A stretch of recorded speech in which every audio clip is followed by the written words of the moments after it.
तो एडवांटेजेस क्या होती है बेसिकली, जैसे फॉर एग्जांपल अगर बिल गेट्स की बात करी जाए तो उनके पास में क्या एडवांटेज थी, फर्स्ट मूवर एडवांटेज। उसके बाद में बहुत लोग आए जिन्होंने सॉफ्टवेयर एज अ प्रोडक्ट बेचने की कोशिश करी, लेकिन तब तक वो लीड ले चुके थे। ऐसा हर फील्ड में होता है।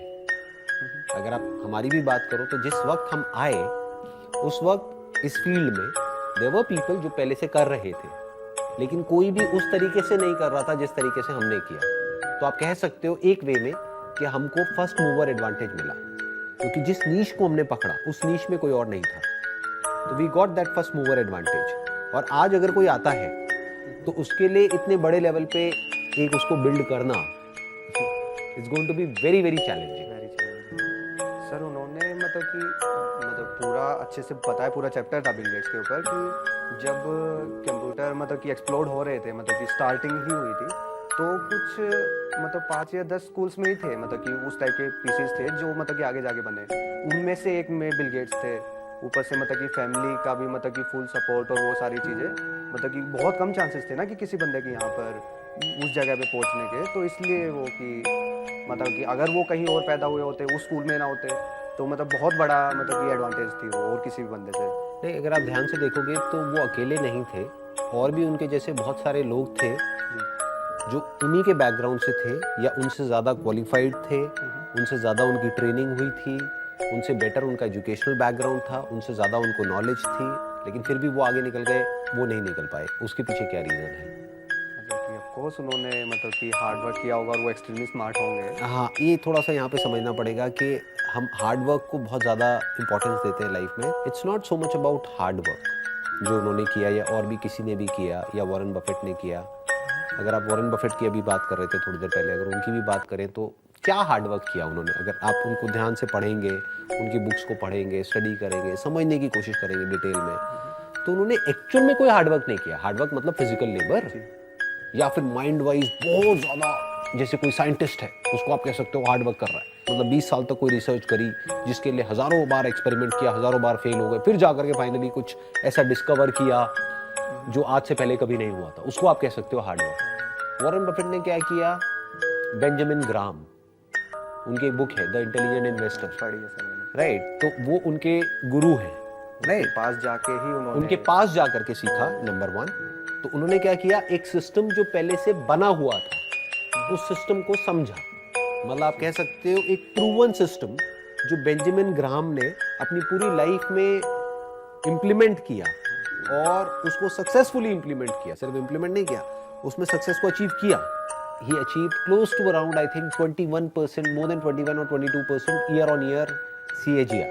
That is nothing less than a miracle at that point in time, जब इतना कुछ हो रहा था दुनिया में, वर्ल्ड वॉर हो रही है, ये हो रहा है, वो हो रहा है, that was in 1950s and all, right जी। तो अब अगर आप वॉरेन बफेट की बात करोगे तो he was in the golden age. तो इस वे में अगर आप बोलो तो यस, उनको एडवांटेज ज्यादा मिला बेंजामिन ग्राहम से, और वो अमेरिका में पैदा हुए, वो अमेरिका में पापा भी स्टॉक ब्रोकर थे, वहीं से तो ये इसको बोलते हैं बेसिकली बैकवर्ड चीजों को देखना, कि हम यहाँ पर बैठ करके पीछे देखें और बोले कि देखो ये हुआ, ये हुआ, ये हुआ, अगर ये नहीं होता तो वो नहीं होता। बट लाइफ ऐसे नहीं चलती है, लाइफ बैकवर्ड नहीं चलती है। टाइम आज से गुजरे हुए कल में जा रहा है या आने वाले कल में जा रहा है, आने वाले राइट। तो आप ऐसे नहीं देख सकते ये नहीं हुआ होता तो वो नहीं हुआ होता, अरे अगर वो नहीं हुआ होता तो शायद कुछ और हुआ होता जी।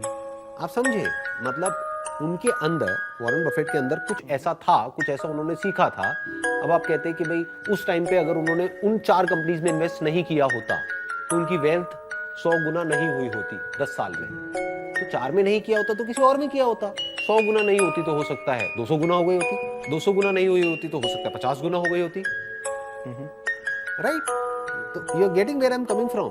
बट उनके फंडामेंटल स्ट्रांग थे इतने सालों तक, जो उनकी कंपनी ने रिटर्न दी है more than 20%, close to around 20% CAGR year on year, बहुत बड़ी बात है। वो कैसे दे पाए, इतनी कंसिस्टेंसी कहां से आ पाई? इसका मतलब there was a system which he was following, right, ये हम बोल सकते हैं। बट अगर हम ये बोलते हैं कि उनको ये मिला, ये एडवांटेजेस मिले जिसकी वजह से वो उस लेवल तक पहुंच पाए, तो I don't by that point, because अगर उनकी जगह किसी और को मिल गए होते वो एडवांटेजेस, क्या बेंजामिन ग्राम के एक ही स्टूडेंट थे?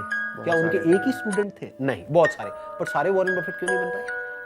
तो कहने का मतलब है कि और लोग थे जिनके पास में उनसे ज्यादा एडवांटेजेस थे, जिनका बैकग्राउंड उनसे बेटर था, जिनके पास में उनकी फैमिली का बेटर सपोर्ट था, जिनके पास में पैसा उनसे ज्यादा था, जिनके पास में नॉलेज ज्यादा थी, फिर भी वो नहीं कर पाए, ये कर गए। क्यों? उसके पीछे क्या रीजन है? ऐसे भी सोचना पड़ेगा। तो उसके पीछे जब हम रीजन ढूंढने लग जाएंगे तो हमको एक ही रीजन मिलेगा। अगर एक तार जो सबको जोड़ देती है, जो किसी भी फील्ड में कोई भी सक्सेसफुल हुआ है, क्या है सर वो? That is learning.